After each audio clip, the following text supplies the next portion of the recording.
অভিযোগ ছিল আমি নাকি নেই না, ওর সারা জীবনের অভিযোগ। এবং ক্লাব ক্রিকেটে আমার কাছে মনে হয় যে অনেক ন্যাশনাল টিমের প্লেয়াররাও তার টিম থেকে খেলেছে। না, আলহামদুলিল্লাহ, থ্যাংক ইউ বাদল ভাইকে যে আমাদের দুজনকে পিক করার জন্য।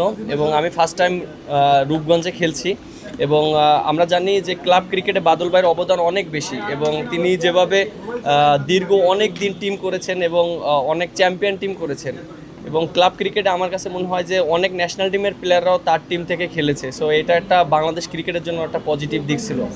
আর থ্যাংক ইউ বাদল ভাই যে আমাদেরকে পিক করার জন্য, এবং আশা করি যে আপনার টিম থেকে আরও অনেক অনেক ভালো ভালো প্লেয়ার প্রডিউস করবেন বাংলাদেশ টিমের জন্য এবং বাংলাদেশ ক্রিকেটের জন্য।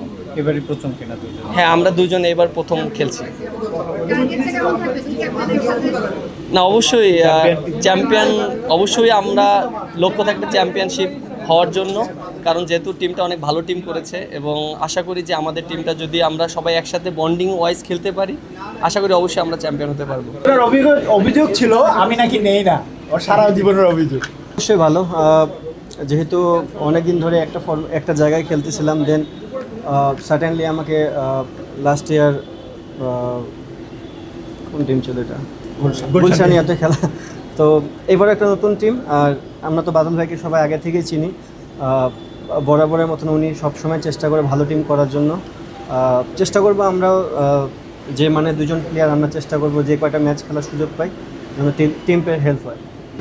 অবশ্যই অ্যাজ এ সিনিয়র প্লেয়ার হিসেবে তো আমরা চেষ্টা করবোই, but at the same time আপনারা জানেন যে আমাদের ফার্স্ট প্রায়োরিটি হচ্ছে ন্যাশনাল ডিউটি। দেন ওখান থেকে বের হয়ে যে কটা গেম আমরা সুযোগ পাবো আমরা চেষ্টা করবো ক্লাবকে কীভাবে হেল্প করা যায়। আমাদের ডিসিশন হয় নাই, আমাদের তো জানেন দুজনেই ক্যাপ্টেন, ওরা ডিসিশন নেবে কে ক্যাপ্টেন। না, ক্যাপ্টেন আছে, ওরা কে ক্যাপ্টেন, আর ওরা না থাকলে আমরা হয়তো বা চিন্তা করছি যে এদের বাইরে যারা অ্যাভেলেবেল আছে, আমাদের ন্যাশনাল টিমের আরও প্লেয়ার আছে, নাসুম আছে, শেখ মেহেদি আছে, তারপরে আমাদের শরীফুল আছে, অনেক অ্যাভেলেবেল যারা থাকবে তাদের মধ্যে থেকে একজন ক্যাপ্টেন হবে ইনশাল্লাহ। টু বি অনেস্ট, মিরাজের সাথে এর আগে কখনো খেলানি, অবভিয়াসলি ন্যাশনাল টিমে তো খেলেছি, ঢাকার লিগে এই প্রথম খেলবো, খেলার পর আমি অ্যান্সারটা দিতে পারবো।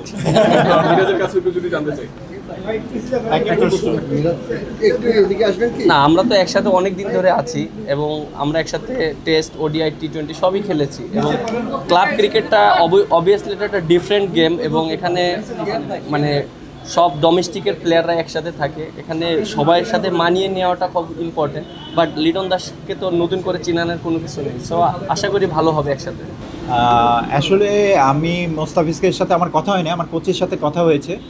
ওর মনে হয় একটা 20 তারিখ পর্যন্ত তার একটা রিহেব আছে, রিহেব থাকার পরে ও খেলতে পারবে কি না তার উপরে নির্ভর করছে ও খেলবে কি না লিগে।